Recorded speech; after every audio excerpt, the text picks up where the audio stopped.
Hello, everybody. Hopefully, you can hear me. Trying to see who can get in here.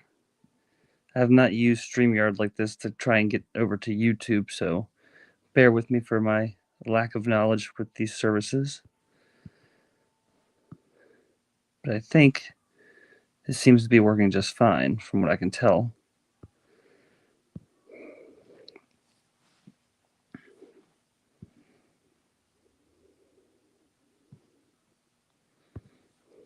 Although I'm not going to be able to see the chat there. I don't know how I could do it.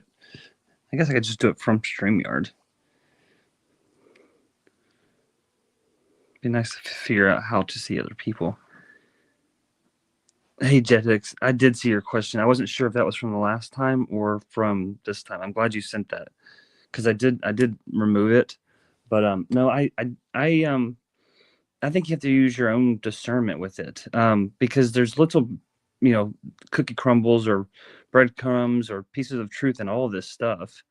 It just take what hits you right and feels right, and then go with it, and don't really look back on it, because there is like a distrust that like lingers with different people and their content, as far as like, well, do I believe this person or do I follow this person? Like, there's other channels that attack other channels. It's like so convoluted, and I would just take with what sits right with you.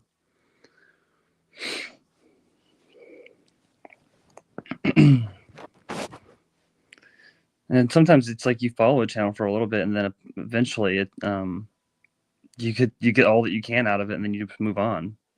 That's also part of that too.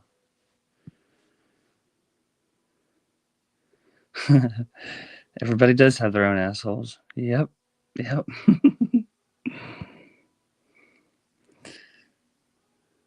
Jetix, where are you from? Where are you from? Where's a way I can see who else is in this thing?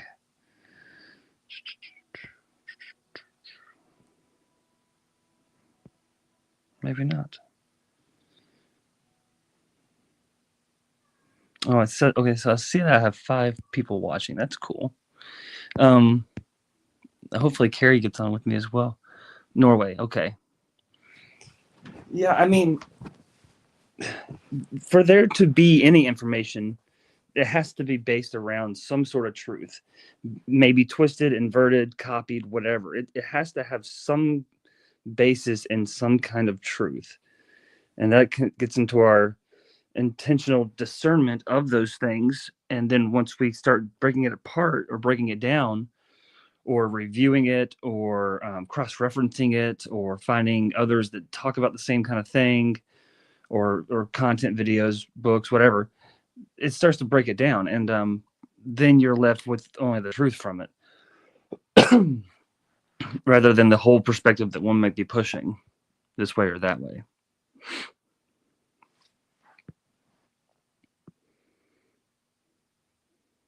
Okay, so how do I move people from backstage?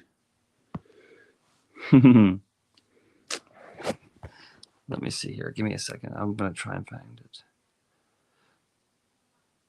What was your strange truth that you found? Guests. Add to stage. Well, cool. That worked. Hey, DW. Savitha.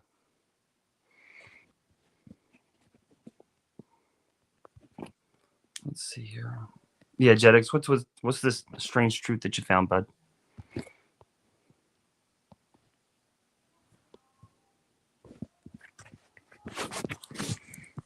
Hey, Brandon. Hey, how are you? I'm fine, thank you. How are you? Oh, I'm good. Just another day in this place, trying to keep that balance. That's the big struggle I'm finding lately, is maintaining that. I don't want to call it neutrality, but it's basically what it is. Just kind of like not getting suckered into one way or another, and knowing that there's a bigger plan. Because we all want to get home. We all want to get out of here, or end it, or whatever, collapse it, all the things. But it's like, well, there's something else happening that keeps us here for whatever reason. Be it some of us are holding space for like our higher selves or our other part of ourselves that is doing work in the background that we don't really know about. I think that's all kind of all of the above at this point.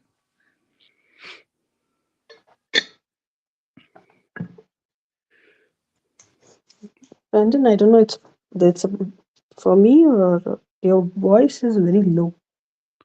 Is it very low? I got it on my bed or whatever. Is that better? Can you hear me better now? It's the same actually. I don't know Is if it? it's from my side the problem or what. I don't know. I don't know how I would increase my volume output.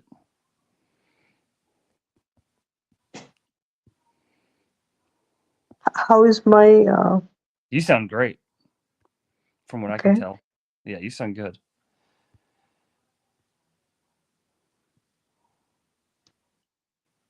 Yeah, Jedix says layers toward our origin, meaning how many layers I think there are before we reach our origin place, meaning place we come from or should be in. Hey, Jake. Okay, hears me good. Hey, Dan. Okay, cool. Thanks for the feedback on the voice there, guys. Layers as in planes of existence, like bubbles within bubbles sort of thing. Is that what you mean, Jetix? As far as layers towards our origin? Or are you talking like layers of an onion of knowledge base within this place? Because I do think it's partially like the first, like in the awakening journey, you're going to go through the knowledge base of onion. Like you're going to go through all these freaking layers and rabbit holes, but you get to a point where you have you realize like there's multiple planes, and to me this is just my thinking. I'm seeing that there's 12 planes. There's the 7 heavens above and the 5 below, and it's literally like bubbles within bubbles. Or if you can picture that little thing from Inception, the little topper that he spins, Leonardo DiCaprio spins, it looks like that. So I mean I can draw it out, but that's how I see it. And I think once this thing collapses, it'll be like we shoot through all the layers, like shedding and shedding and shedding these false layers of ourselves, these meat suits or whatever you want to call it.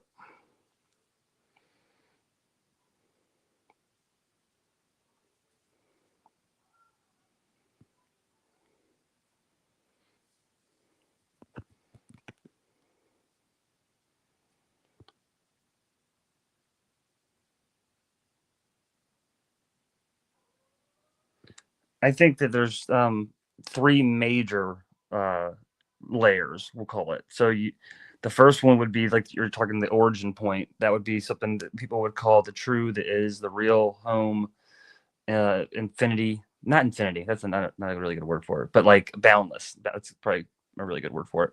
The boundless realms, and then you'd have the secondary matrix, which would be the 7 heavens, if you will, like the upper part of this place, and then you have the third matrix, which is the tertiary matrix. Like you can find Mariah Polondakis does a really good video on this, which is where we are, the inverse, the upside down, the underworld, the inversion from a copy, which that copy is made from the true, and that would be your 3 layers of matrices there.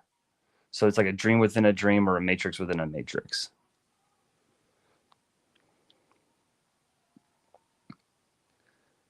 There you go. Exactly. Yeah. Yeah. Good call there, Dan. Octave in music, 7 white keys and 5 black keys per octave. Exactly. Which is why they base it in 12, because 7 plus 5 is 12, and you have 12 months. That's why they worship those 12 months in that framework. Waiting for the kick. Yeah, DW. Me too, brother.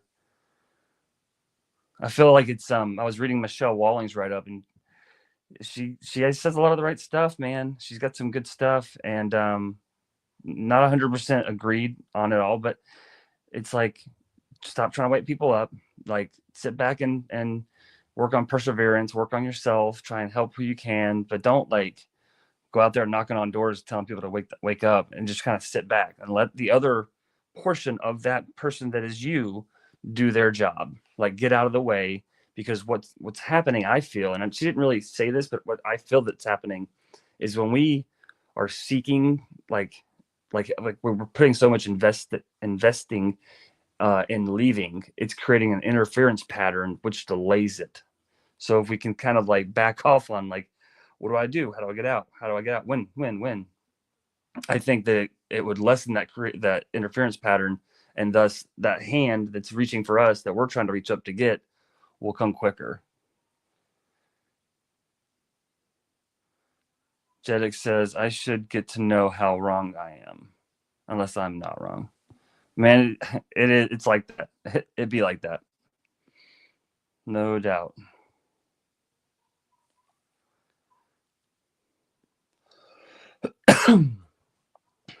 So are you guys seeing this on StreamYard, or are you seeing it on YouTube? I'm just curious. Oh, okay. Well, here's YouTube. Yeah, I guess you're seeing it both. That's kind of cool. Okay. I guess I should be using StreamYard more often. But yeah, if anybody wants to like jump in here and talk things out or go through things just to see what we can uncover, or get to a place where we can like breathe about things rather than like carrying it all, feel free to hop in. Hey, Subtle Realms, really liking your channel. Thanks for being here. Yep, get those chores done. Thanks, Dan. Yep, YouTube. It's interesting how YouTube and StreamYard they work together so synchronistically. No, we're not waiting for any others. It's really just kind of an open dialogue. Whoever wants to jump in can. I see you. Okay, great.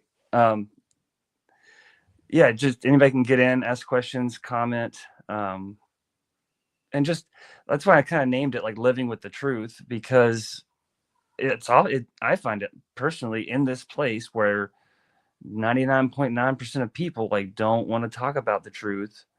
It gets tough. It's like it's self-isolating to a degree, but it's like I don't want to go around and be fake to everybody.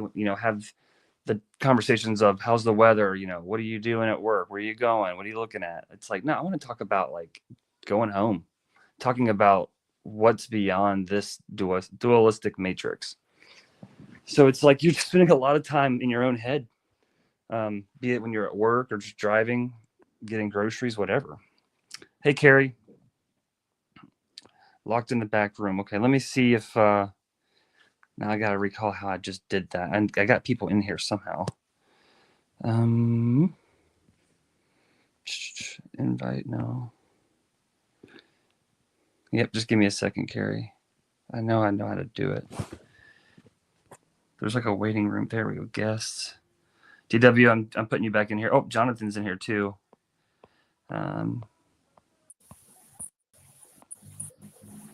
going to put the link in the chat as well.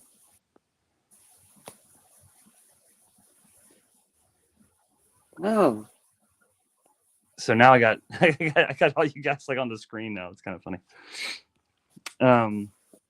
Yeah, again, forgive my ignorance with the process of StreamYard. I'm still learning it. You're doing better than me. I've never done it before.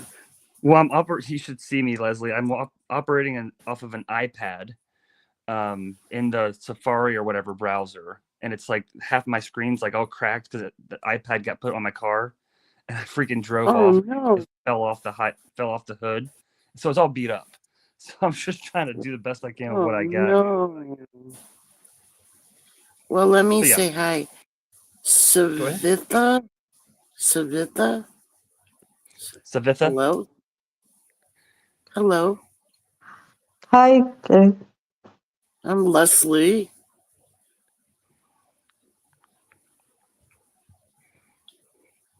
Hello, Hope Leslie. you're good. And DW? Close enough, yeah. Initials. Well, hello to you. Hope you're good. Jonathan, As right? well as to be expected. Hello there. Nice to meet you. Good. Hello. Nice to meet you. Savitha. Savitha. Karaoke. Hi, Gary. Hello, I don't know if And you can of hear course, me. Yep, you're coming in loud. yes, yeah, Yeah, Okay. you're nice and loud. Very good. Is it too nice. loud? No, you could be a little bit more up if you wanted. Okay, I've got to rearrange my microphone here. Maybe that will work. Yeah, that sounds great.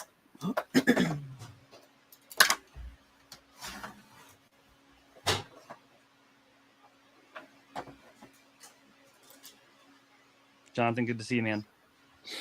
But yeah, no, it's just talking about, you know, how to live with what we're carrying, right? Like, like for me, I got a person that's in my space that like wants me to hang out with them all the time, and is always offering me like vices and saying we should do this and that, and I can just feel I was telling Carrie yesterday, I was like, I can just feel the lure being set, or the baiting that is happening, so that therefore I get locked in, or I consent to getting entangled with there's that one. Okay. Getting entangled with them, and going, you know, reverting backwards to things that we don't need to have a part of our space, if that makes sense without me being too detailed.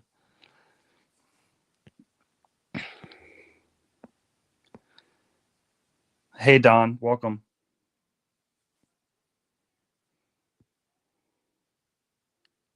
I just talking to the device, Dan, right now.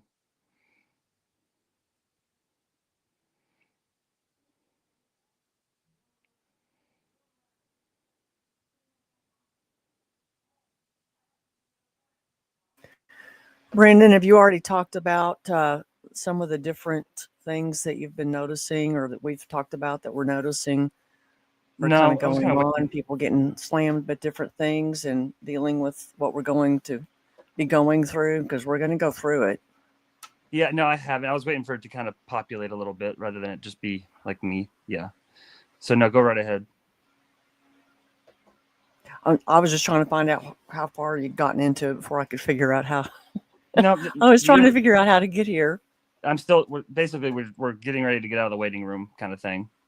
So no, go right ahead and just jump in. I've just been talking about, you know, kind of maintaining that balance from a day-to-day, hour-to-hour aspect. Like, there's so few of us that like want to be in the truth, that when we're surrounded by ones that don't want to even look at it, it's like we spend a lot of time upstairs in our own mind, and kind of bouncing things off of yourself, if that makes sense. And so just how to stay kind of mindful of all that at all times is what I mainly said.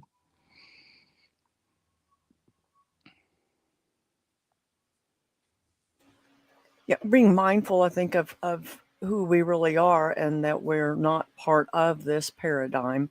We're in it. And so we are still working on figuring out the most detached ways of navigating through it without it getting into us.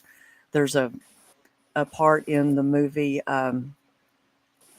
Seventh Son where the guy that's going around killing the witches or whatever he's doing. Anyway, he says you can work so long with the darkness before the darkness gets into you. And so there comes a time when it seems like lately, especially, there's been more of those darkness or things, those negative uh, emotions or outbursts, or even other people uh, almost seeming to come up out of the woodwork and almost be, you know, assaultive in some sense or another. You know, we can sit there and say, well, it's only the vexed people are doing this. And, you know, when you make an agreement with the vex, that you succumb to these different types of things, and I think that does play a role. But I'm not as concerned about that part of it as in how do we navigate through this and maintain our own interior integrity that is consistent with our isness or our beingness, to where we're not, quote unquote, tainted by those flying arrows of the enemy, or darts, or piercings is actually what it is, of ways that they can get us tied and entangled back into the things that we've worked so hard to detach from. And a lot of that is through the emotional programming that they use. And it's a pretty, I think it's something that we're going to see on the increase, that we're going to start seeing a lot more of. And it's, I don't know if any of the rest of you guys have noticed an uptick in the number of people, who was it? Charles Schwab, or whatever his name is. I think that's the investment company, but the guy that's the head of the World Health Organization, Klaus I Schwab. guess about a year ago. Yeah. He said that we needed to be ready because we were going to see a lot more angry people. Are any of you guys noticing some changes in the people around you? I know it's the holidays and all, but I'm just curious if anyone else is seeing anything yet.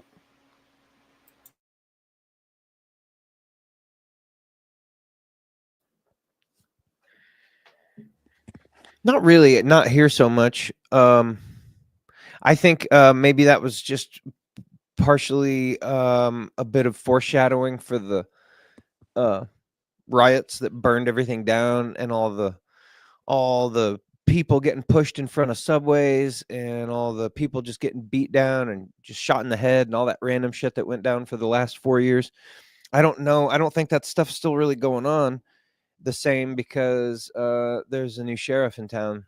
I mean, as far as like the thugs are concerned, they understand, like whether the president has a whole lot to do with things or not. As far as the Department of Justice is concerned, they understand that they don't get away with the stuff they were doing anymore. So now down here in the South, there's not that big. I mean, there's not a big racial divide of much, at least where I'm at. I don't know about Atlanta. Probably there is there, but here it's just pretty basic and mellow. At least in this area. It's something I've experienced in the past. Is like when I used to drink quite heavily, and I got so sober that I started to get phone calls from people, old buddies that I didn't hang out with for like 2 or 3 years. Just out of the woodwork, randomly would call and say, "Hey, come on over. I got some whiskey." I'm like, "Man, I haven't heard from you in 3 years. I thought we're like not even friends anymore." So I'd have to decline and things like that. There's one of my old bosses who smokes cigarettes. As I'm trying to like not smoke cigarettes, he says every time I would see him, which was daily, he would first thing he'd like, "Hey, come smoke with me." I'm like, "Nah, man, I'm good. I'm trying to quit." Next day, "Hey, man, come smoke with me." It's like they're trying to get you to they're trying to create, like, I don't know, portals, connections, hooks, whatever, to get you to not focus on what you're trying to focus on, which is purifying and staying balanced. And so you'll see these things happening from Telegram groups, YouTube comments, people in your virtual 3D life. You'll see them at all angles.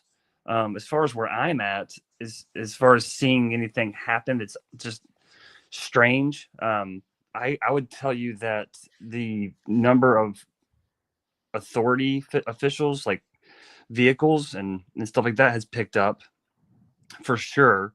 From when I first moved here back in like March or February, it's I would say it's almost doubled the amount of vehicles and different vehicles and undercover vehicles that I see on a daily basis, as well as the activity in the night sky, the location of the moon and the sun, the horizon. The activity's getting crazy, and that's not from like me watching TikTok people with their videos of the sky phenomenon. It's like me walking outside and saying, there's a star, and then it just disappears. Or there's 3 little stars. Boom, they just disappeared. Or I see something jet across the night sky that's green. It's like, what? Like, it looks like the stars are lower. Yeah. Oh, that you know, that was. I think sometimes if I had like a little rifle, I could like pop one out of the sky and bring it down to me. Like, they feel so freaking close. The moon's acting awfully strange. Carrie's gotten a few pictures of different objects around the sun and the moon. So these things are ramping up. And you guys all know by now, you should know that I follow Angelique's work pretty well. On her website, she just posted something about how the increase in the UAPs and all that kind of phenomenon with the orbs and those sorts of things of the like are increasing because it's getting closer to that time where we're going to see, be it a false one, a fake one, a blue beam, or combination.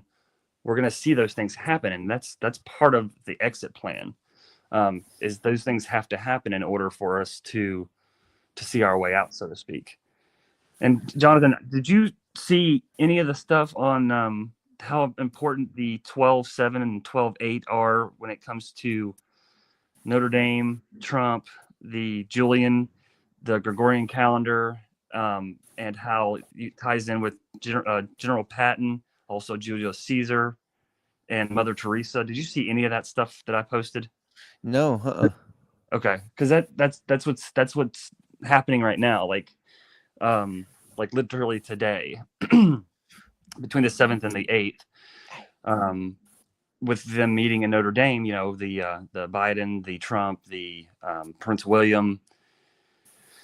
And so Carrie and I were doing a little bit of breakdown on just the name Notre Dame and how it correlated. And so it's the script they're running. It's the program that they have, that they do, because that's all they can do is replicate. So I don't know if you guys have more knowledge on that.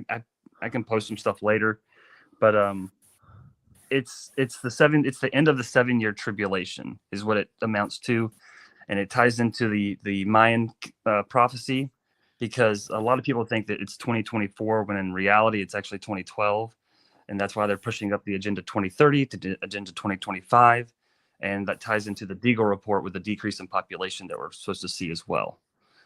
Anyway, all these concepts, but that's what it was basically saying, was this was the end of the 7-year tribulation. Where did you post this? Because I'll send it to you on Telegram. Yeah. Okay. Yeah. Because I may not have posted it, because sometimes I'll post stuff right before I try and go to sleep, and I'll put the iPad away from me a good like 10 or 12, 20 feet, and I'm getting feedback somewhere, but it doesn't always put it up there. Sometimes it just sits in lag mode or like pending mode. So yeah, I'll send it to you. Cool. Thank you. You had mentioned, Brandon, the year, and there's so many different aspects to that, because I know when they changed the Gregorian calendar and they based everything off of this alleged birth of their version of Jesus and making that the year 0 point, but the historical information that surrounds that particular event actually occurred about 6 years earlier than that. And so if we added that 6 years back into our current year of 2024, that would make it that we're already at 2030. Yes, so that's another little sideline note to add in there. And that's why they've got so many calendars and have redone them so many times. And I think probably every time they do a reset, they come up with another calendar to keep the people who could watch the stars and get an idea of what's going on based off of the different placements and things like that, because that was set up there to be a timekeeper, basically. And the ones that can start to figure it out, then we haven't had the technology that we know of anyway to be able to do that. But now with the different programs that you can get a good idea of where the stars were placed during certain events that have occurred historically over the millennia, It's a pretty interesting thing to correlate to these different kinds of events that happen. But I thought it was kind of neat that, what if this is 2030? That would tie in this Phoenix event that's being talked about. Of course, I look at Phoenix and I see fee as in FEE, a payment that you pay to Nyx, who is darkness. Basically, it's a fee paid to darkness for the escape. So, they tie everything back into the debtor system and the IOUs and all that kind of good stuff. Yeah, Anyway, no, just another thought. no, I think that's spot on. It's good because it's like if I looked at this thing as like an onion, and I'm in the center of it trying to figure out how to get out of it. I have to like if you cut an onion in half, you see all the rings. It's almost like there's a hole in each ring that I need to line up. So like one level of the onion, oh, it's 2024. At another level, it's 2012. At another level, it's 2030. And it's like we're like lining these holes up. And it's funny you mentioned the Phoenix because while I was at work today, I read an article from Martin over in the UK, and he posted all this stuff like gematrias and the coin that they're using at this ceremony, the burning of Notre Dame, which symbolizes the phoenix and the birth. So yeah, I completely agree that it lines up with all of those things. The birth of the new race, which is going to get into the root races. It's all it's all there. It's a marker. Oh, it definitely is. And even the word Gregory, the Gregors, actually, the etymology on that is basically the watchers. So it's just another term for that. So we've been under the rule of these runaway watchers, which, that gets into another big thing about it. But I know there is, like you said, a lot of movement up in the skies. I'm trying to figure out how to get the picture of what we saw the other day going to town that looked like a big pill in the sky. Oh yeah, the one that just vanished. It was sitting idle. Yeah. And then after I elevated my central index at it Yeah. and looked away, it just blipped out. So Yeah. okay, Yeah. I'm gonna go quiet for a second and see if I can figure out how to get that on here. All right, sounds good. I'm looking for a way to put that up. I'm not really sure how to I can do it on Zoom. Maybe I can do that. No. Okay. I'm not gonna mess with that. Too many buttons. But yeah, the sky's gotten crazy. It's a nightly thing. Or it's a 24/7 thing now. And it's interesting, like not even a month ago. I'm talking like 2 weeks ago. It would be pitch black by like 6:30. But now it's like 5:30 comes. Like it's 5:30 now, and it is so dark. And it's also changed to where it was really bright around 7. Now it's not bright until 8. It's like it's still constantly changing.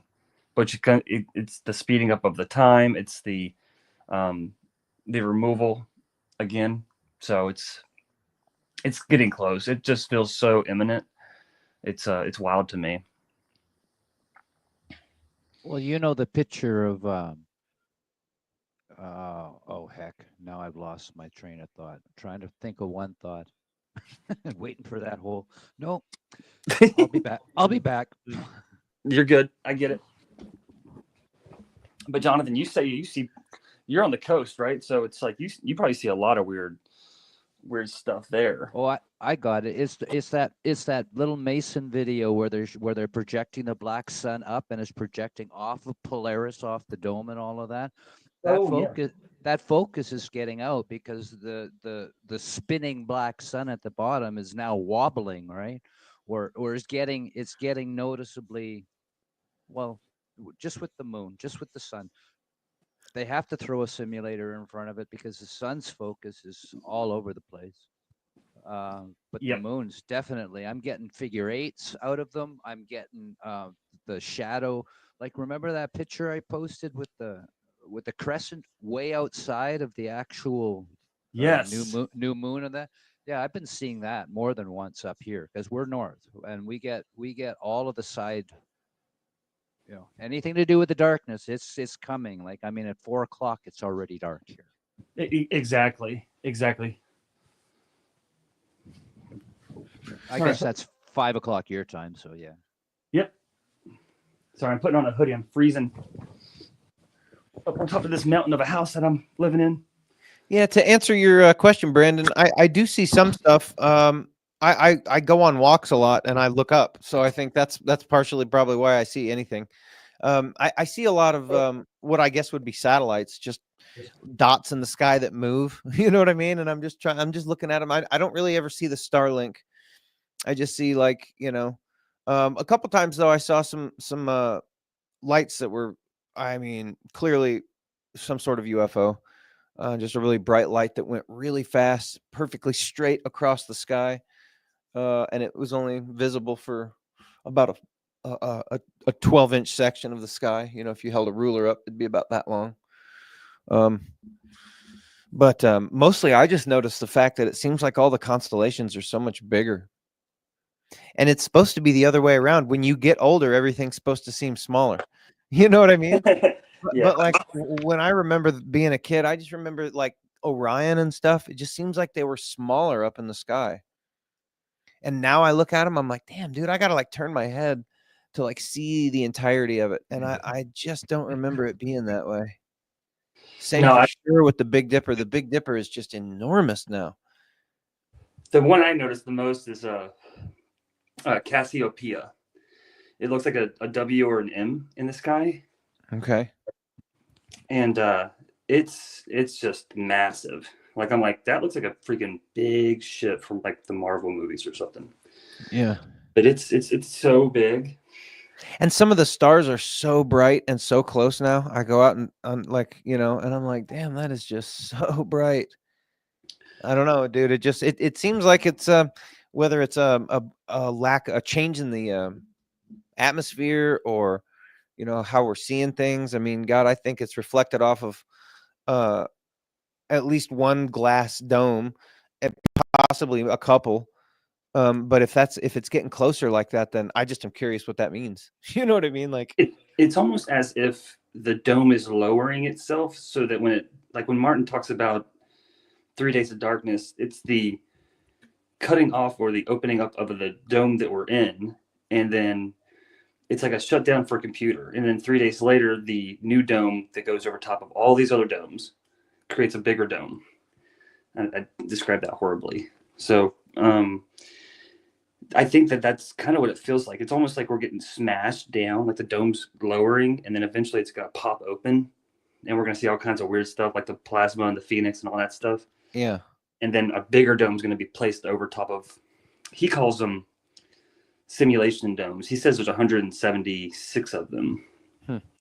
Like, to think of them as different dimensions or / realms, each with their own, some bigger, some smaller, so they would have their own time dilations within each one. So someone would be, they would just act differently from like a top-down perspective. If you looked at them as a clock, they would each be different.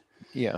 Like they're on timers. And he posted something about, and he keeps posting things about this, is that's the time in which we exit, is when the lights go out, basically, because the system is down. But that, I see that as from a very physical point.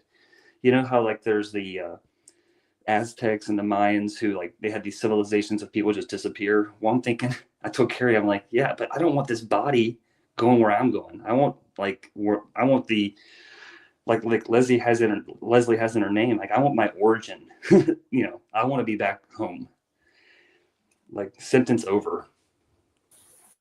Well, do you want to know how to get out of here or what? Well, I mean, I personally know how to get out of here. I'm not really worried about leaving at this point. I know I'm being taken care of from a higher perspective. I'm being guided out of here, literally, mentally, spiritually. So there's like, for me, from my perspective, there's no work that needs to be done other than I know that I'm awake in this space. That means I just call it higher self. We'll call it the Eve or the essence is also awake up there and guiding me out of here. there's nothing for me to do rather than be balanced and ready to leave. And she knows that I am very much ready. So it's right now, it's just perseverance through all of this. But you're still waiting for something. We have to, because there's contracts in place and there is a timeline, and that timeline is going to come to an end. It's in the Apocrypha of John, where they talk about Socklus, and he has been given, Socklus is another name for Yaldabaoth. He's been given a certain amount of time to exist in this place, and when that time is up, it'll be as if he never was, as well as any of his creations, be it Archons, Enki Enlil, all the various gods that we've heard about through all the mythologies. So for me, I just know that I know by the spiritual or the psychic attacks, the dream insertions, the encounters that I have with people, even at work or just buying groceries, I can feel the baiting. Like they want me off balance. They want me questioning my being. And when I don't do that, if I push that back, or I rebuke that back constantly, in and out, so inner monologue, outer dialogue, I'm in a good space. But when I do this or that, and I let them kind of sink in or have a commonality with me, that's when they get worse, because it's like an invite for them. It's like opening the door. And that's all they need is an open door, because to them that is an invitation to come in, and then that's where the covenant comes back in, and you stand in agreement with whatever those things may be, the entities or whatever they are, that try to connect with us and keep us here and keep us in the recycle program. And that's what we want to get out. DW said it just right. It's detachment is crucial, and it's not a state of idleness, because I call it the enemy. We can call it, everybody can call it whatever they want to, but for me, that's the enemy of my soul tries to keep my soul here. My soul wants to stay here because it was made here.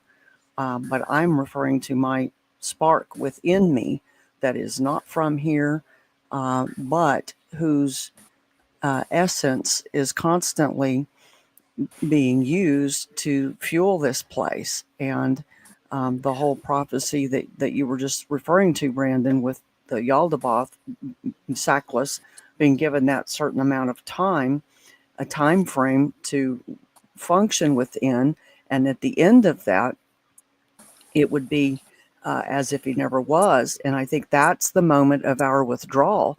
But I think that the time span that we have right now of waiting is to allow the time for anyone else who is going to attain any level of wakefulness and realization or gnosis of the true homelands will be able to detach from here as well, and see that the true homeland is somewhere totally separate from this, that none of this here it even lightly resembles any of it, because it really doesn't. It's patterned on the same thing, but it's not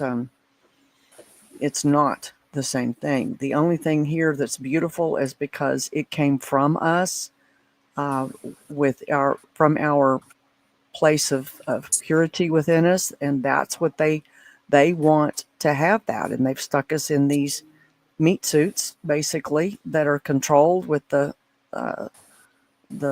spinal thing, and that's their control panel. And so I never activated mine. I have no desire to. I won't do it. And but everyone has to do their own thing. But I will not throw in my crown. It stays on my head, and I'll cock it on to one side too if I have to. But I think it's important to realize that this is a time where the others, and just the mere fact that we're awakening and coming into this realization and remembering if we will, becoming members again of who we have been formerly, who we were in our true initial state. Origin. Um, Yeah. as we remember that, then we start to emulate that and we become more like that. And that's where the frequencies and things come into play. Is when we have the same pattern as our original self, then we will more easily merge back into that complete form with all of our broken parts that want to go home restored, and we leave here. But when we leave, we do not have to pass judgment. I'm not to judge this place. This is their thing. We came to try to help, in my opinion. It was not successful. It can't be successful. And that was one of their big deals to keep us in the recycle program, was to make us feel guilty and think that we could come back and make an improvement. Well, this time around, this sister has woken up and decided, I can't. This is theirs. It's not mine. We came to help. We brought some existence to this place, but there is no isness that's here except for the isness that is within the spark within each of us. And that's only not even our true wholeness unified, in a sense, because they have fractured us so many ways and so many times over the millennia to weaken us. It's all been very intentional, and we're tied to these different things through, I think, through frequencies, and so they do. That's a good point, Corey. Is that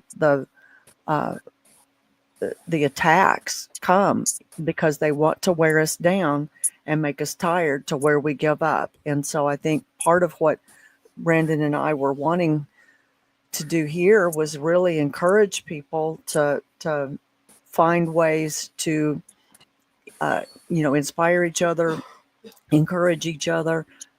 Know you're not alone in this whole thing. Choosing to self-exit is you're just going to wind up getting stuck in the astral in whatever frame of mind that you're in. And to me, that's a hell. So if you're just angry and mad and you want to leave, then you're going to get caught up in those types of scenarios, I think. And I just don't think that's a viable option. There's more and more of us waking up every day and realizing that this is not home, that our departure is imminent. And I'm not talking a Jesus rapture like the church teaches. I think this is similar. They had to have something to make up their thing about, but I think it's imperative, exactly, Crystal, we don't give up. We're here for that reason, and I think that it's the energy that we put off as we are remembering, that is released, and that's what's stimulating the recollection in the minds of those who are going to recall, so that they can recall. Because as we saturate the, call it cosmos, the astral, the in-between, I think that it's just going to open the door for more that who will remember. Now, we have to remember that we're not talking about everybody. I was looking at some things it was 2 days ago, and it said 85% of the people cannot see what's really going on. 10% of the people do see what's going on, and they seek to take advantage of it, capitalize off of it, basically. And the other 5% see what's going on and know what's going on, and they do similar to what we're doing here. They try to open or get it out there that it is going on. This is what's going on. So these would be, from ancient perspectives, those were called the prophets, or those were called the seers. They were called the ones who could see, the seers. And so that's a very small percentage, 5%. I would have seer. maybe 10, but it's very, very, very few. So I'm a anyway, seer. Yeah. Yeah. What are you trying to detach from? oh, that's a great question. Detaching from responding according to their script to the various stimulus that they supply, because all of the stimulus, we have cause and effect. And so all of the cause comes from the astral, be it positive or negative um, disparity or polarity in the astral. They present a situation, and then that's the cause. And then the effect is our response to that. And so they're pushing the buttons or pulling the strings, and we're responding, and we think that that's us doing it. And most of the time, it's a pre-programmed, either a biochemical response that we don't have any conscious control about. And so that's where, even in some of the Matrix movies where Neo was talking about um, the choice to not give the response to the way that he thought that the sage lady, whatever she was, I forgot what she was. The oracle. Yeah, the oracle of what she was. He didn't want to do what he thought she wanted him or expected him to do as part of that program. And I think Right. that's awakening to see that we're more than just stimulus response behavior.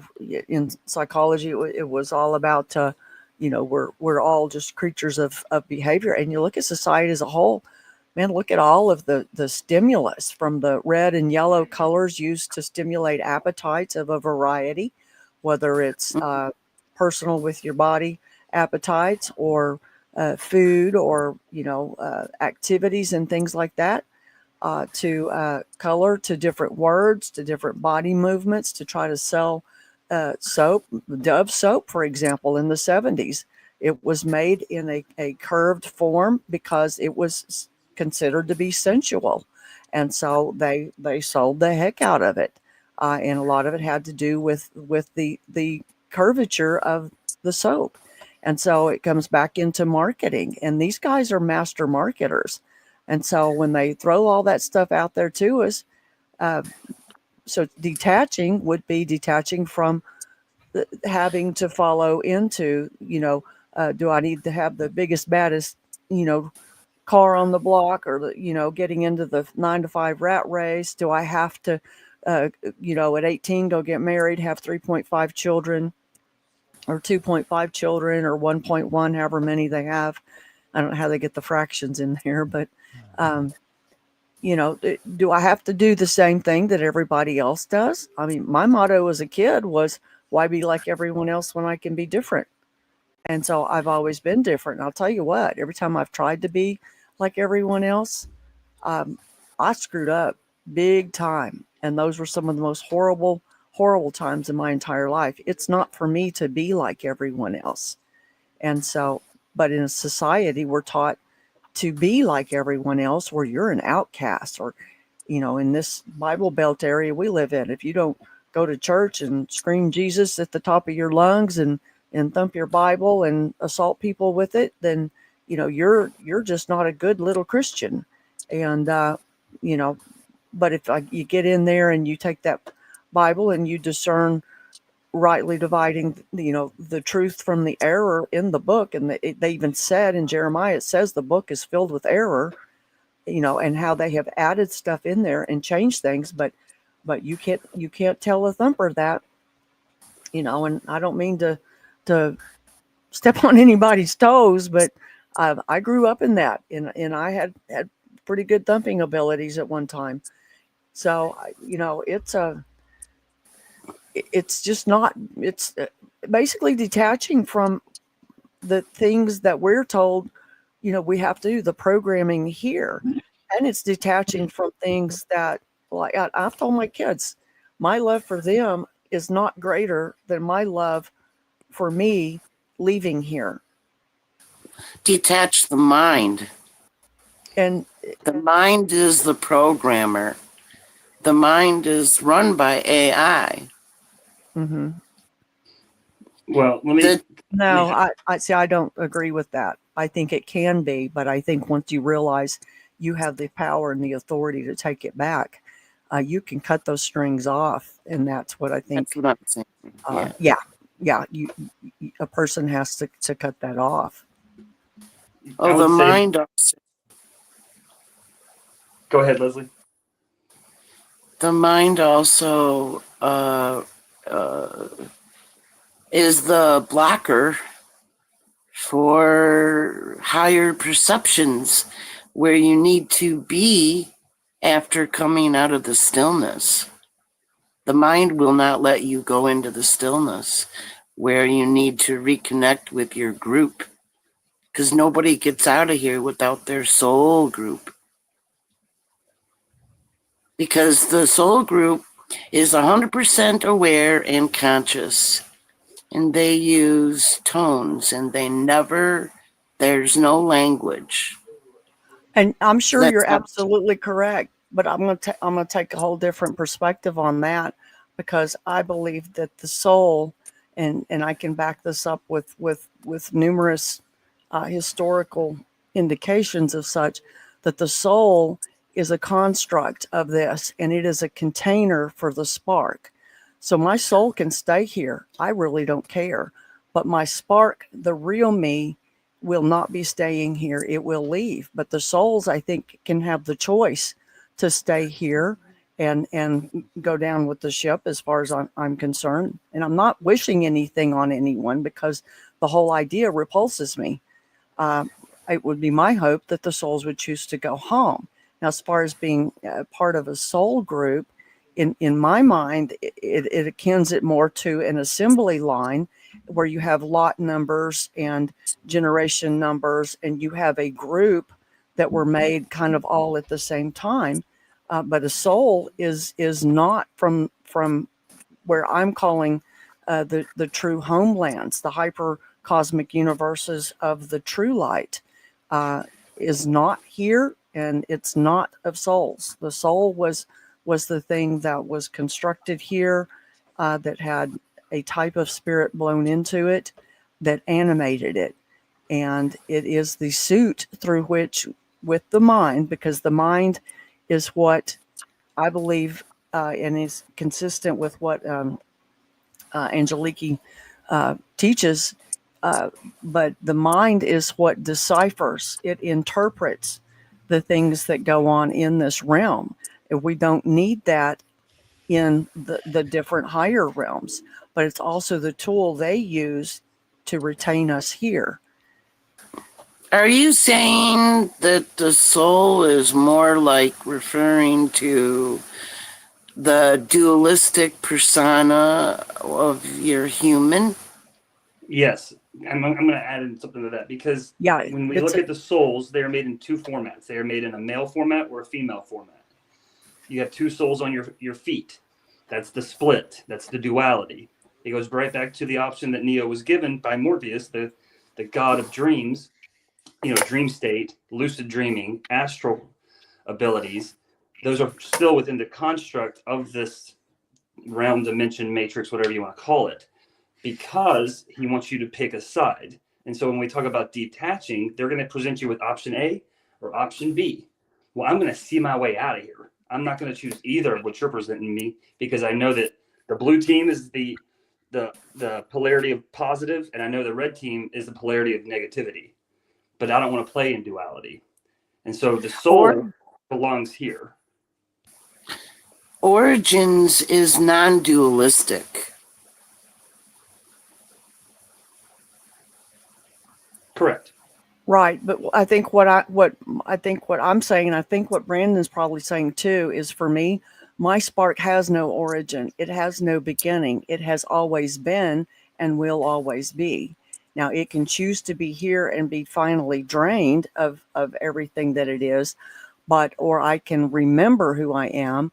And that's what the word aletheia, it means the unforgetting of and coming out from the spell of the veiling that they've put on us in the second chapter or the first chapter of Genesis, when the God gives the humans a garment of flesh. The actual word used there in the Hebrew means a veil, a covering, The high, blindness. And so they put us in these things so they can control us. And so the thing is that when we shed this veil of their control panel, basically, then we have several other layers that to progress through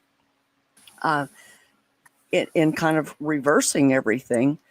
But I think that the soul is definitely, you have to have the soul in the meat suit, basically, whether it's a soul with a spark in it or it's a plane, plane soul, that it's tied to this plane.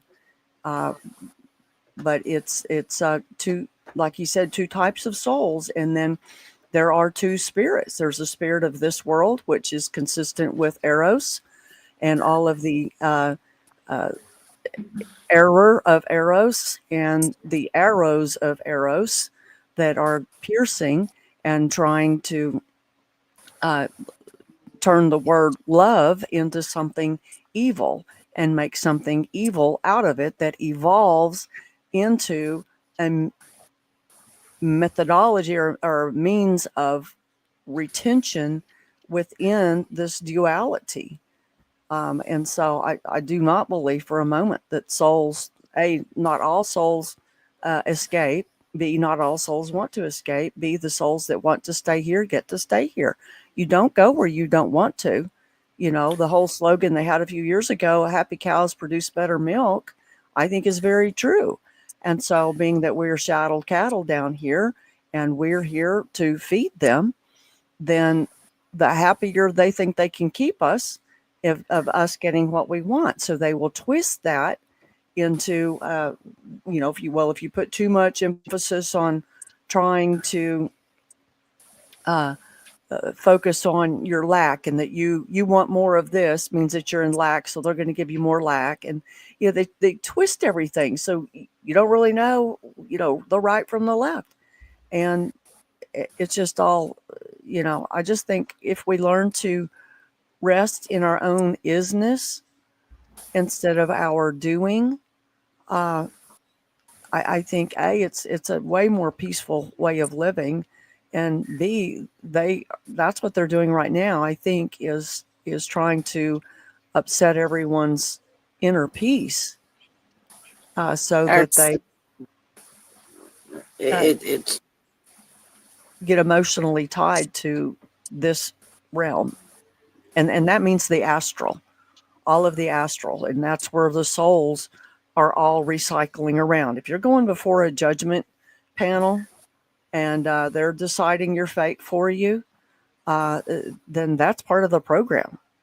And so I think our mission would be basically deuces to all that. We're not part of that program, therefore we're not subject to those rules and limitations.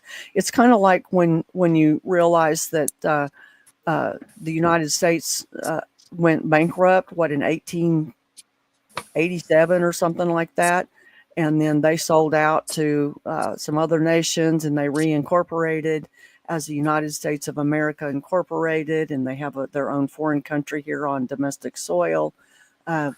And you realize now that we're under admiralty law which is a law of the sea, as opposed to the law of the land, which was the original, as I understand it, premise. But they slid it in so carefully that people don't notice. In fact, they love it. They love the laws and the rules, and to feel that they're good and they get to judge these, and that they might get to pass a sentence on somebody and condemn them and put them in jail because they jaywalked around the corner, you know, or God forbid you have a tail light out on your car. You get to lose your entire car. You go to jail. Your car's impounded. Suddenly it reverts back to the ownership of the state. So we're already living in this whole debauchery, as far as I'm concerned, of confusion. And it is the land of confusion. You have to get to non-duality, and you have to be able to go into the stillness without thoughts.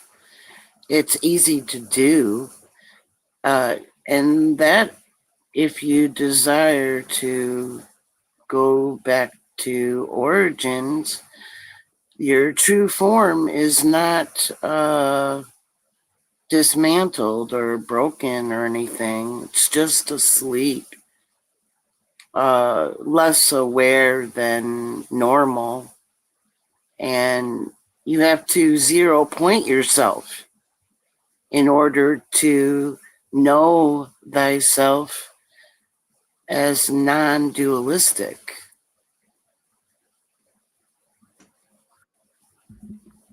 You have to let go of the matrix, really. Like, don't hold on to it. Well, I'm curious as to who captured us and for what reason.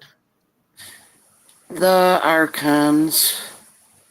How did they do that? We, by magnetic fields and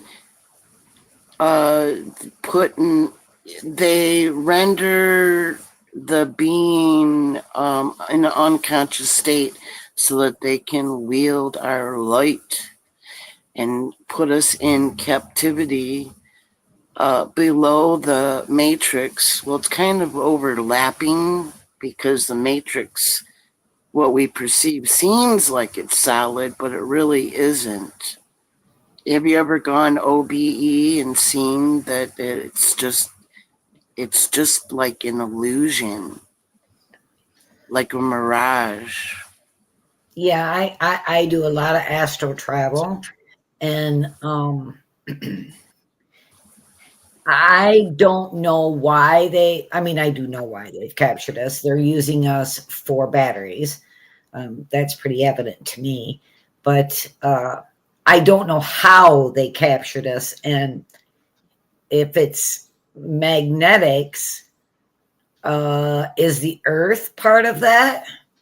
Because the Earth is very magnetic. Well, the whole universe is very magnetic. The simulation, yeah, it's the programming of the mind machinery behind the scenes, because Origin doesn't have a mind. We have intuitive knowing, empathically. Okay, so if we know that, then how do we not know that we are captured? They put us in the business. They memory wipe and put the true form in an amnesia and comatose state, and then they wield the consciousness back into the matrix through the mind machinery, and that sends it to the avatar with the 5 lower senses. They'll always deceive you, the 5 senses. Okay, I understand that, but why are some of us awake and some of us aren't? Because the amnesia doesn't last forever. Eventually, if you don't get hit too badly with the mind wiping machine, also keeps everyone in a low awareness state. See, they have to, because they want the energy, the eternal energy that we all possess. They can't touch it, So that's why they use magnetics, because they can't actually touch the source field that's around us and that we are made up of. That energy. Our light body is that energy. And I have a different take on the soul, but Okay, uh, so we so we start waking up. Why don't they just put us back to sleep? well, they do constantly. Everyone is micromanaged. There is no letting them in. This is their domain. We are in the pits of hell, if you want to call it that. It's a very bad place. It's a dwindling spiral into an unconsciousness, so that they can then, when they dwindle the light down, so that they can actually touch the true form, somehow they rip the soul, life force energy from the being, and then the being becomes an entity. They have to degrade the soul. Right, I understand that. But why do some of us get out, and why is there this? It seems to me that there are a lot of people waking up now. What is preventing them from mind wiping us all again? Well, they are. That's in the works.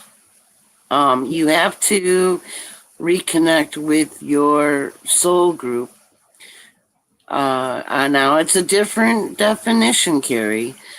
Soul is a part of each of the soul groups.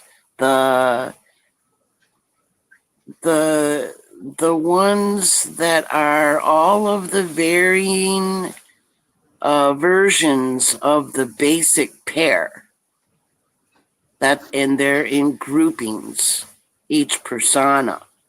Yeah, I understand that. I really do. But the thing of it is if they see us waking up and they are so good at what they do, and they are, I mean, I'm not taking that away from them.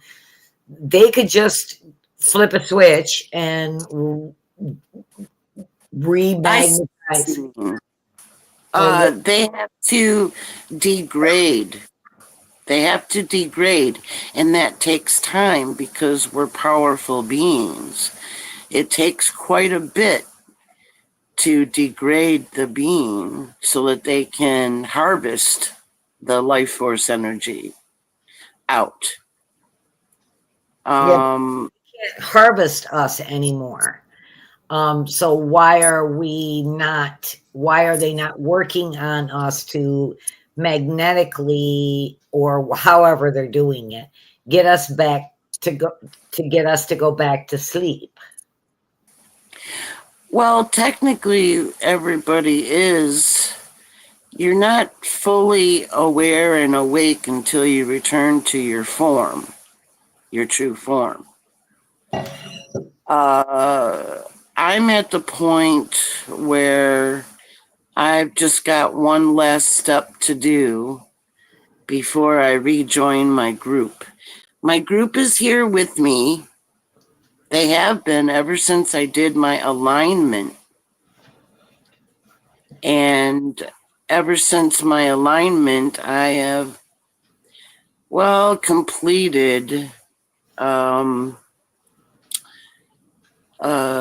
acclamation of origin. It's the way of origin, because we forget,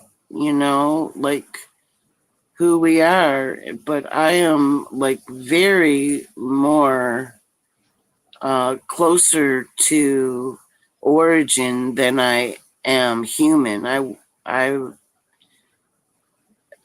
I'm losing that part as I go through. I almost left last year. I started to shimmer from the tones. They were all around my head, and they were toning really, really loud, so loud that it was worse than a rock and roll concert when you're there and your ears like ring, you know, they like it like almost, I mean, you could pass out from the tones. And that's what'll happen. I'll black out and I'll be in my true form. I'm just recollecting my consciousness back into my true form, becoming fully aware. Well, this is what I've noticed. Okay. So I know that, I mean, I was heavily targeted. And when I say heavily targeted, I mean, they literally threw the book at me. And I understand why, because I'm a very powerful being. I'm a spirit releasement therapist, and I do remove a lot of negative energies from this planet. But ever since, and it took me a long time to stand in that power. Okay.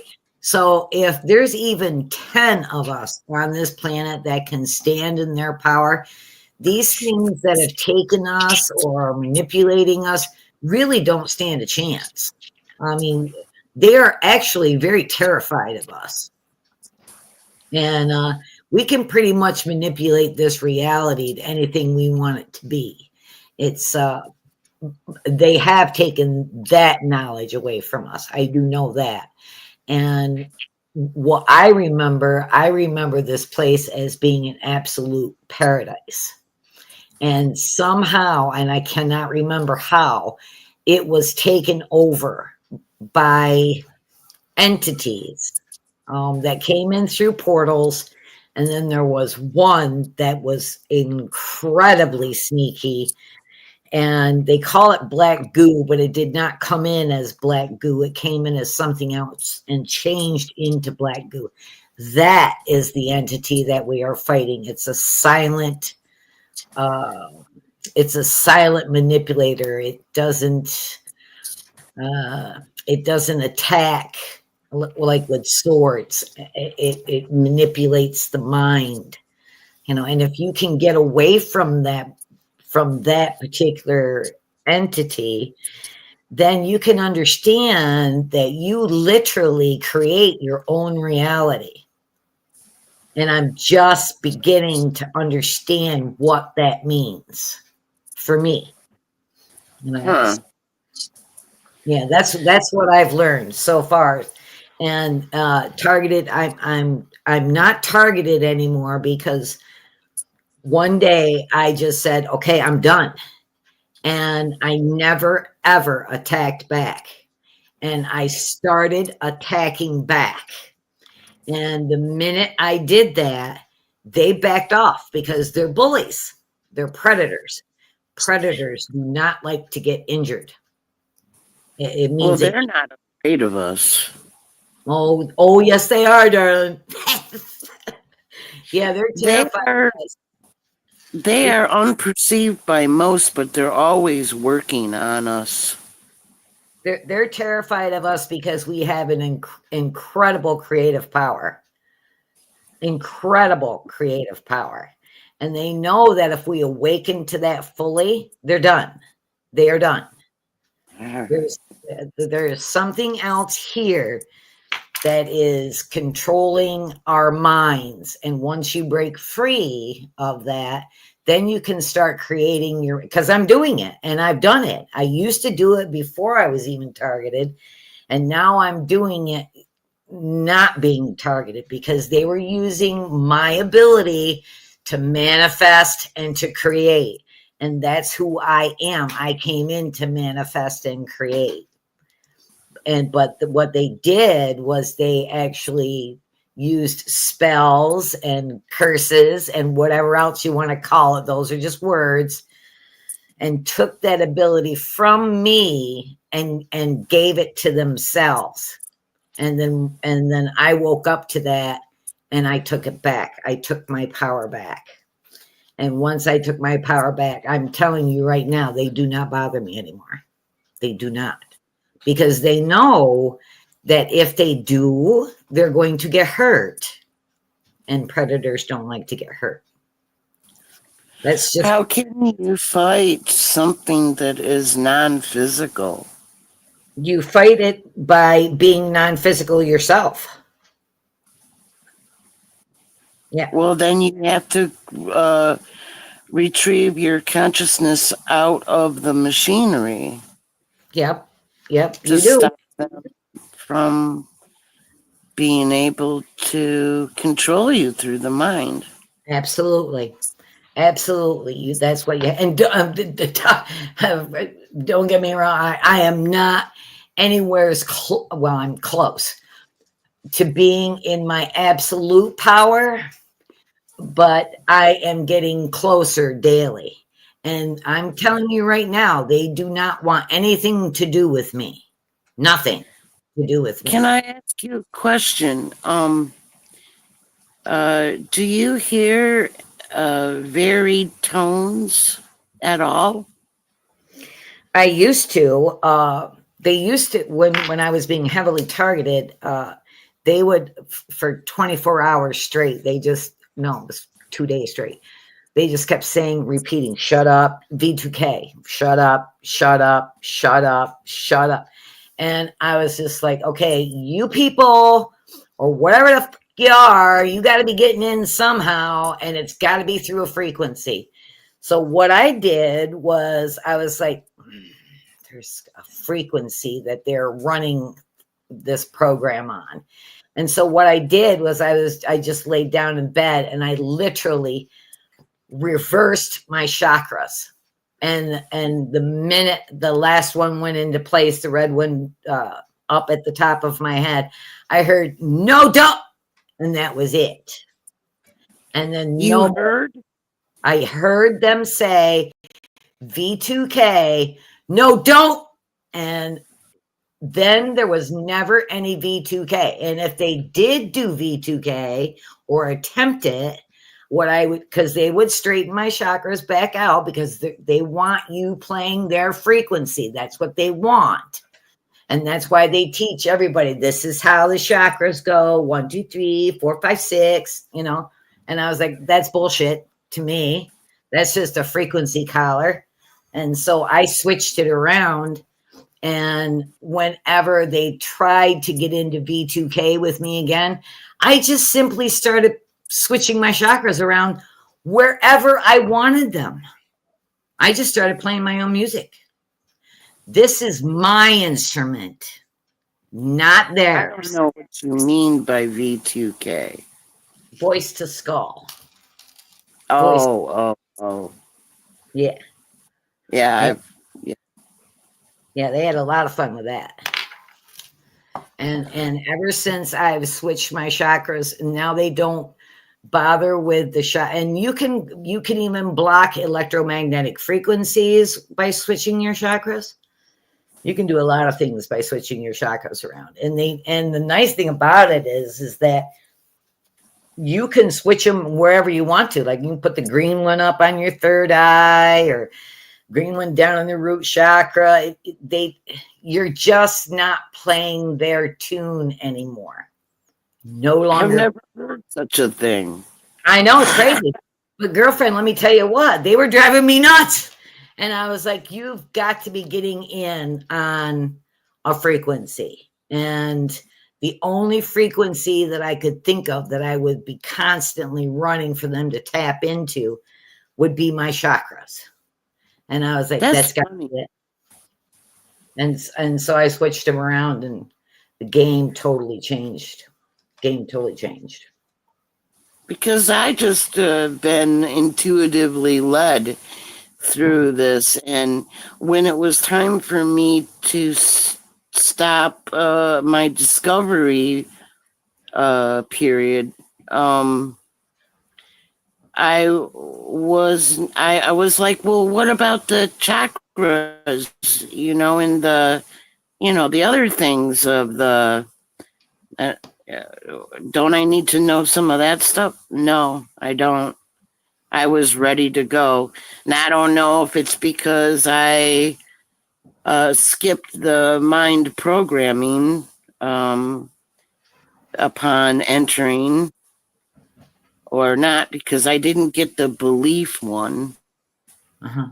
Um, Well, I yeah, definitely, because, they can make you, all of the ones who don't want to know the truth, the sheeples, you might say. they just don't know how to play their own instrument. That's what the thing is. They just don't know how to Okay. play. It's a frequency collar. It's sort of like an invisible fence for dogs, and that's how I perceive it anyway. And they teach you, this is where it goes, and don't change them around, and you can't get rid of them, and da da da da da. Well, after you're driven nuts for about 10 years, you think, man, screw those chakras. How bad do I really need them? I've even heard where somebody was talking about removing theirs. Yeah, I've heard And of I that don't too. know what they're talking about, but I've heard that people do remove them, but I choose not to remove mine because I think, and I may be totally wrong on this, but I think that as I switch them around, it really messes up their frequency. Yeah. So I keep mine just to play with them now. is that like where you visualize things and then you like do it that way? Yeah, you know how the energy, are you familiar with the chakras? Yeah, I did touch base a little bit, but then You're breaking up really bad. so- decided to reject it. I rejected it. Yeah. Okay, I didn't hear you because you broke up really bad. Oh, I have Go ahead. rejected it. Rejected. It because rejected it because my soul group said that I was ready. Oh, okay. But you have to perceive it differently. Well, and you may be from a different group than me. You know what I mean? Like you may be here on a totally different mission than I am. Yeah, So- they actually just are dead set on just extracting me from the system totally, because the demiurge is on my ass for years now, and I've been at war with them. Yeah, 25 years I've been being stalked, and I understand why. I understand why I was being stalked, but I'm not being stalked anymore. So, Well, that's good you got them off of you, but they Yeah. still are stealth because the avatars age, they get sick. They run the show behind the scenes unperceived. Sometimes I can feel them and sometimes I can't. Like I'll feel them touch my toe and like run up my leg partially, but then they like disappear. They're just phasing out of the visible light spectrum and then phasing back in. And then I can feel their little footsteps. But I can't see them always unless I do my, third eye and I want to see them. right. I just, and like I said, we may all have different ideas because we are all on different missions.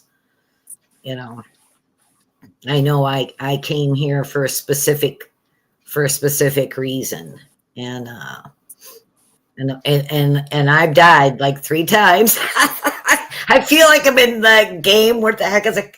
or that movie, what's it called? Replay or something like that, where he just keeps dying and coming back. Oh, that was funny. Yeah. And that's kind of how I feel until I get it right. There's something I have to do here. And I told him the last time I can remember being in the underworld, and I was sitting on a bench, and I was like, excuse my French, there is no fucking way I'm going back down there. There is no way. You can't make me. You can't force me. I am not going back down there to serve a what did I call a willfully ignorant, ungrateful species. Right. That's what I was telling my soul group. I go, you guys, it's not my turn next time. Yeah. Somebody else go.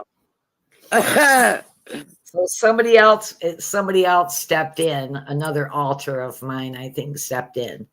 And I could explain that another time, but that's all I've got to say. So I just had to get that That's out. cool. And in case anybody's being targeted, you know how to. Well, I just told you how I dealt with it, and I don't know if that will help anybody Move else. your chakras around, right? Yep, move the chakras. Well, that's what I did, and it worked for me. So, Once I tried.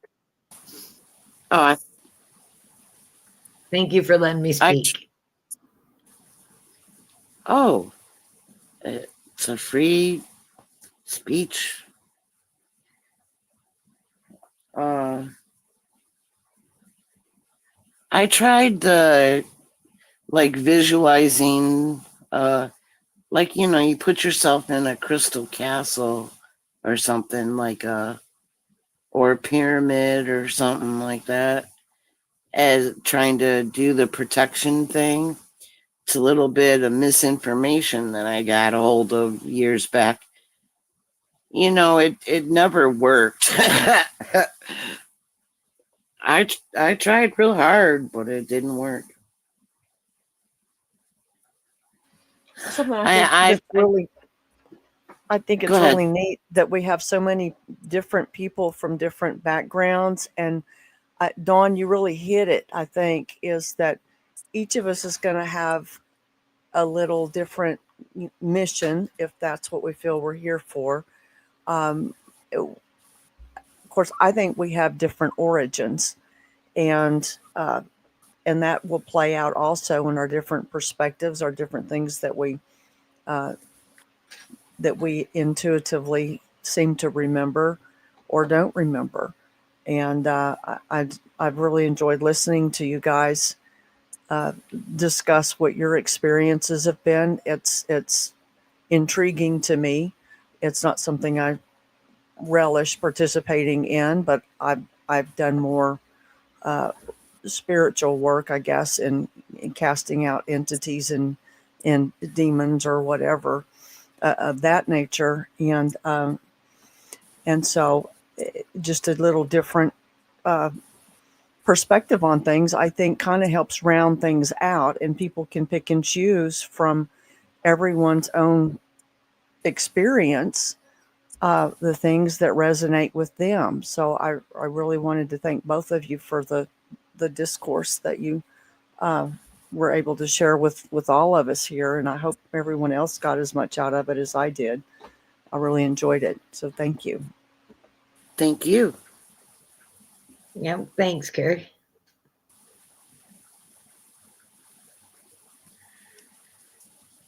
Yeah, I find it interesting. It's like some of us are meant to do astral travel, and some of us are meant to not. It's almost like our origin point was the point of entry in which we came into the construct, and from those groupings of people, we'll say that they very well probably did have a mission. We could have 6 over here on the right side or whatever, and 6 over here on the bottom left side. And it's because I used to want to be an astral warrior and go in and fight battles, but it's like if it's not being presented or I'm not being guided to it, then that's just, for me, that's just not on my trajectory out of here. But there are I think that's where we kind of get lost in this, as far as coming together and talking about things, is that we're not realizing that on every level of this place, at every angle, I feel like a battle is being taken place or is happening. And so in a battle, you have different groupings of people. You know, you'll have your Navy, your Army, you'll have your Marines, your whatever, your pilots. You'll have all these different angles that everything's attacking this place in. And what these truthing communities that are hijacked or putting out disinformation try and do is tell you it's like one size shoe fits all, but it's not the case. So I really appreciate all of you guys being here and sharing your experience, because I think it's all valid. It's just some of us aren't meant to do it that way, or some of us are meant to do it this way. So I think it's it's like the Army calling the Navy and saying, hey, we're attacking the same thing. Why don't we work together, so to speak? Yeah. I would say, well, I guess I'll just talk for myself. The way I see it and have experienced it is my origin is my soul group is me still, just another version of myself. So it's all of my others. And all of them are connected. That's what the soul is to me, is all are one being. So I am not one being. I'm not a singularity. I am multiple, like in the thousands of versions of myself. It's still myself. So next time, I'm going to send one of my other selves, because this one needs a vacation. You know what I mean? Yep.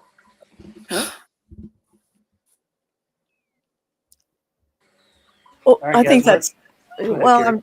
I'm just real briefly. I think, Leslie, you said you had been through here, what, like 10 times or something like that.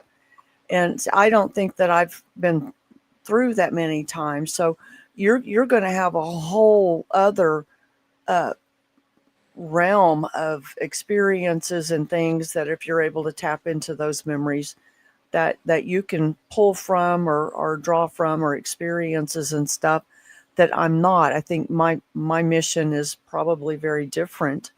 I would love to be super ninja in the spirit realm. I just wish it would activate in this realm sometimes. But anyway, I just think that would be cool and fun. But now I'm just like, I don't want to spend my energy there on that. And if what they're doing to me bothers me that much that I want to, destroy things. Now, I'm not saying don't stand up, because I'm a big advocate of standing firm, drawing your line in the sand, and don't cross it, because I will defend it. But as far as just going out and attacking things, to me that opens us up, because we're actually in the same energy that they are when they attack us. And if we have that thing in common, then ultimately, in my line of thinking, that gives them access to us, because then we've just established commonality with them. And in almost every thing that I've read, looked at, studied, or have felt intuitively, is that when you establish that common ground, like with some things, it's looking them in the eye is all they need in order to gain access. In some things, it's different things coming into agreement, whether it's just clicking the right box on there, or if it's turning around and looking at a thing, or desiring to have a thing, is coming into agreement to do whatever it takes for them in order to attain the dangled carrot, if you will. And, so I've got a little different perspective. It doesn't make any of them any less valid. Like I said, I love variety. And I think what we've seen here this evening has been some different perspectives on things. And and I think again, we may come from different places. We may have different roles to play here, missions to play here, or something. And um, I'm just grateful for all of you guys. Honestly, is what I wanted to say. I'm done, Brandon. Can Go we right ahead, guys. Go ahead. can we sub each other, like finding all of you? I just wanted to be clear too that I have never been violent. I do not draw blood. I do not kill things. Okay. I use my energy to transform or banish, one or the other. So I just wanted to make that. I wanted to make that clear. And I don't choose the missions; they're chosen for me because I've been told that if I knew it before I went in, that I would be thwarted. So they don't tell me until I go into trance, and then they tell me where I'm going and what I'm doing. So I just wanted to be clear on that. How do they tell you? I'll be like, I'm gonna go to just the Vatican, and I'm gonna remove the demon, and I'll go into trance. I have a ground wire. I have somebody that takes me down and puts me in trance, and they'll be like, no, you're not going to the Vatican. You're gonna go over here. All right. And they say that you can't plan things like that because then you've got it in your mind, and they're going to read your mind, and they're going to meet you there. So They use language. I'm sorry, say again. They use language. Do you hear a voice, or is it a thought, or how is it presented? Yep, thought, voice. Yep, guides. Oh, that's the archons. Okay. Yeah. No, they aren't archons. They are definitely not archons. I know the frequency of archons. Being stalked for 25 years, I kind of got the archon frequency down pretty good.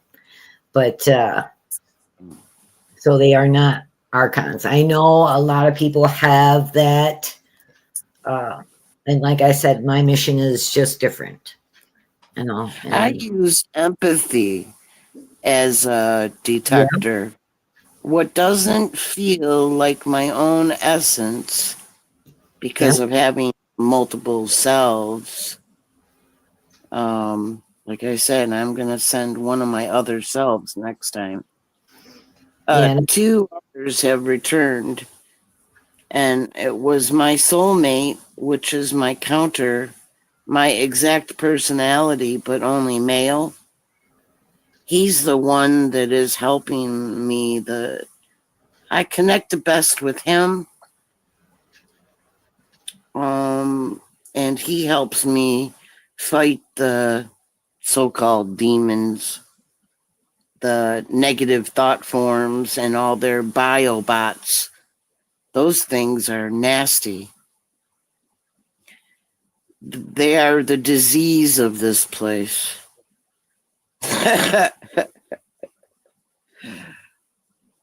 Yeah, I've had many encounters, and they don't want me getting out because of being a demon slayer and all.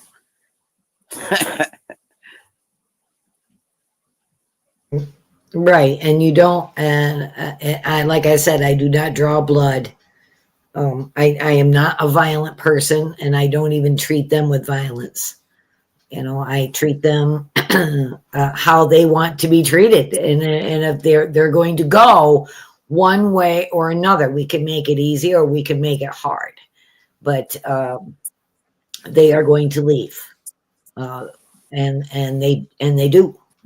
And I know that may sound egotistical, and that may sound, I don't know, astonishing or whatever, but that's what I'm here to do. I'm here to give humanity a fighting chance. That's what I'm here for.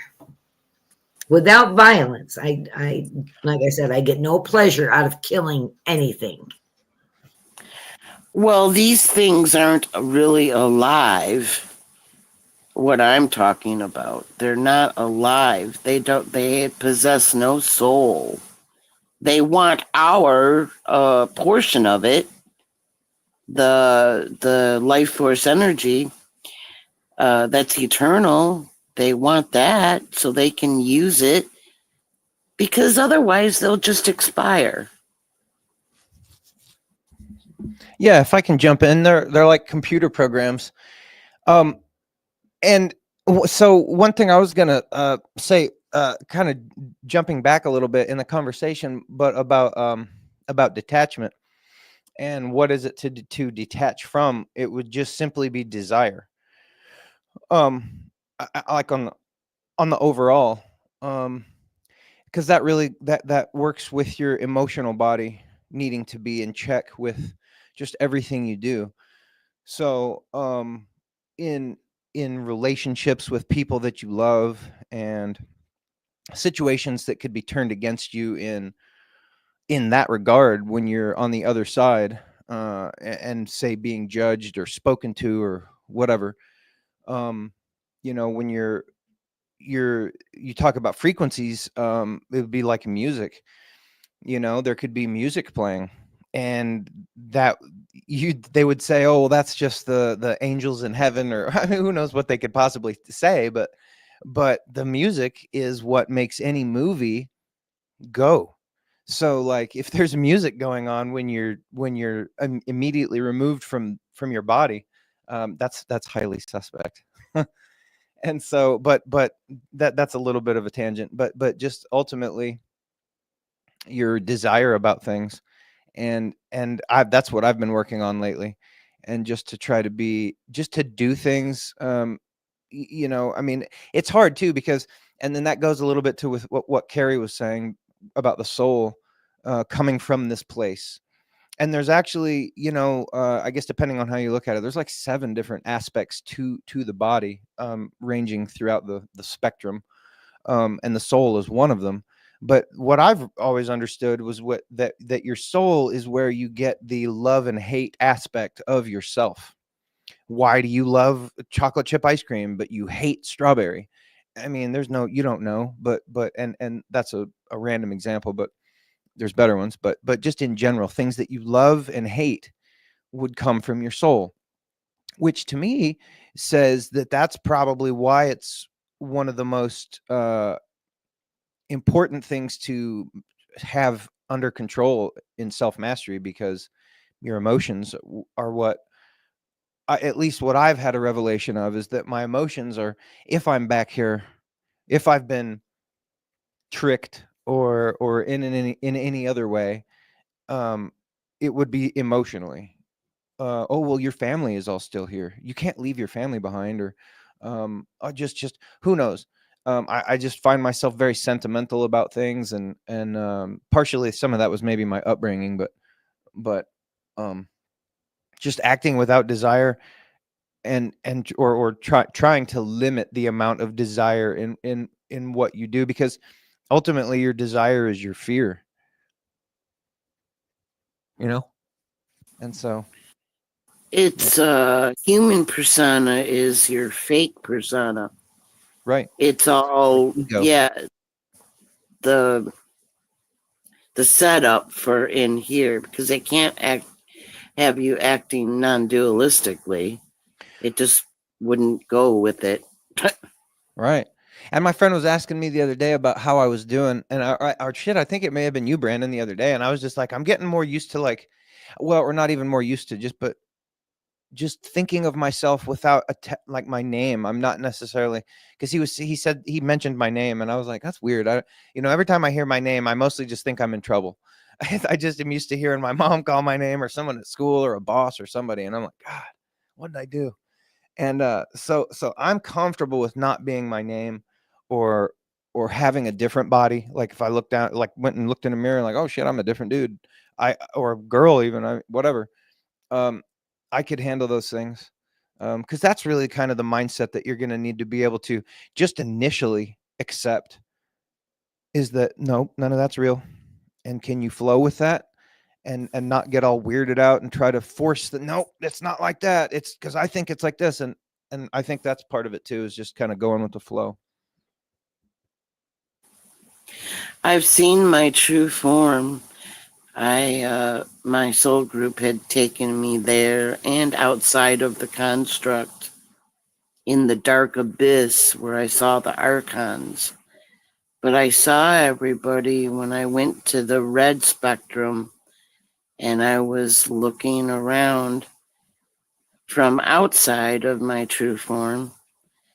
And it's a very busy, busy place with all these dark ones all running around, feeding off of the energy that emits from my true form all around. It's quite a nightmarish scene.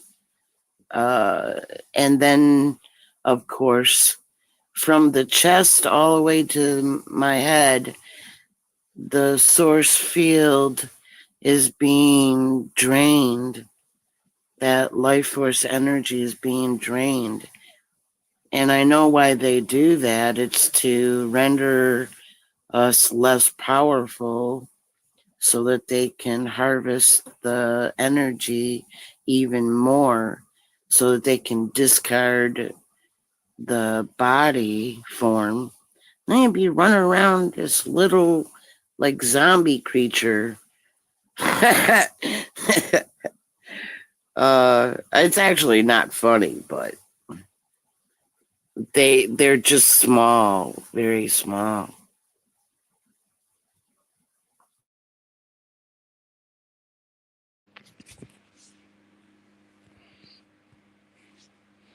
All right, guys, we've got about 8 minutes left before this one ends.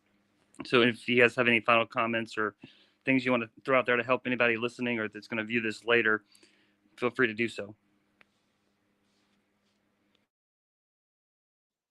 I just think that everything's going to kind of fall into place. And and you guys, I walked away earlier and you guys were talking about what if they keep us trapped and they wipe our memory again? Well, then we won't remember and it won't matter. We'll be having this same conversation at another time and date and being like, all right, this is how we get out. Who knows how many times we've had this? I mean, I don't know. I think it'll all work out ultimately. Like less fear, more it'll be fine. You know, because think about how many people couldn't even have this conversation or sit through this. You know, and that doesn't make it bad or wrong. I mean, I don't know, this place sucks, but if for some reason that we chose to be here and there's some sort of development portion to this that we can learn from or grow from or go, oh shit, we're in a big puzzle and we need to figure it out, or who knows what, something like that. If they haven't yet, then maybe this is what they want. They like eating steaks and going to work and having a family and doing that, playing that game. Just like Jumanji. It's like, why'd that kid go back in on the second one? Like, you know, whatever. He just liked it. But I think well, I have memories of my other selves as well. It's not just my own. Like I had mistaken that I was my mom's boyfriend in another life, but it wasn't me, this version. It was my soulmate's lifetime that I glimpsed, remembered about that. All I would say on the ending is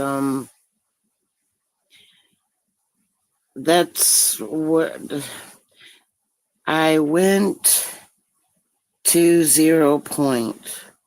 I let go of everything that I've known while I've been here for this time in order to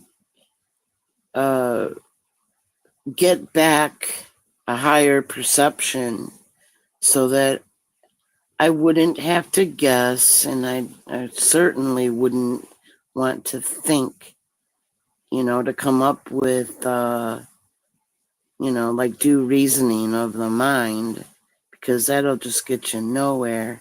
So I had to remove everything and block off all of the outside of the avatar in order to reach that stillness. So then I could perceive myself. And I did. And I'm so happy and hope that everybody has the best outcome for their soul path.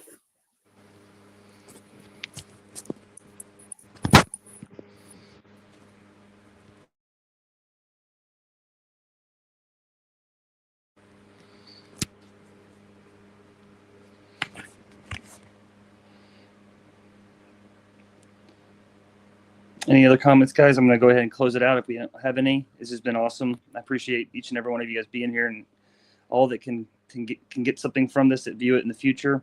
I think that this is every time we do one of these, be it 6 people, 12 people, 2 people, it's like I come away with it just feeling freaking awesome that we are getting so much closer to this thing we'll call the event or the end or the collapse or the exit.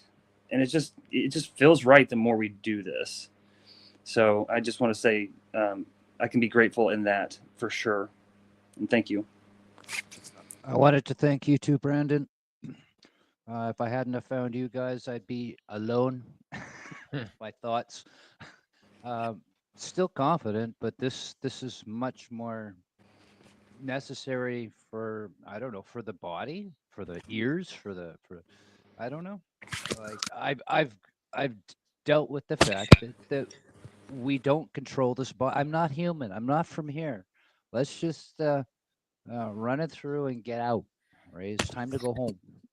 As long as we can put that into ourselves, that hey, this is wrong. If we're seeing some weird energy, an entity at death or astral or whatever, it will be a deception. So I'm not even going to see that. I'm glad I don't have too much in the way of visualization distracting me from that. But I'm here to hold space. I can certainly listen a lot more than I've been like. Hey, I would be talking the whole time.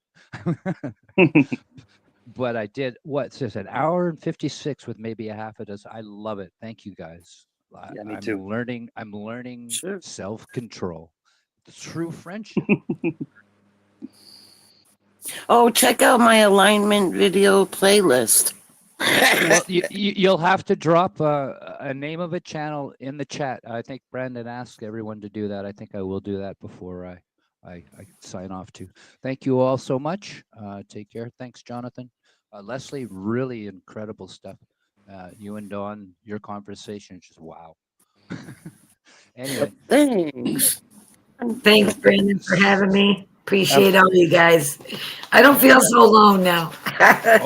Nope, you're never not alone. You're not alone. Thanks, guys. Never. All right, guys. As far as the channels go, what I said earlier was to on the YouTube channel that Carrie and I have called Journey Points Home, where this live will be posted, and it should be posted as soon as we get done with it, I presume. But maybe just in the comments, go and leave your channel name so others can connect and just continue to grow the thing. So I figured that'd be the easiest way. But with Sure that, guys, it's I want to say it's an honor, but that sounds kind of cliche, but it's just really nice to know you're not alone, right? So much love to you guys, and we'll be doing this again. Cheers. If I'm still here. That's right. Goodbye, everybody. See you later.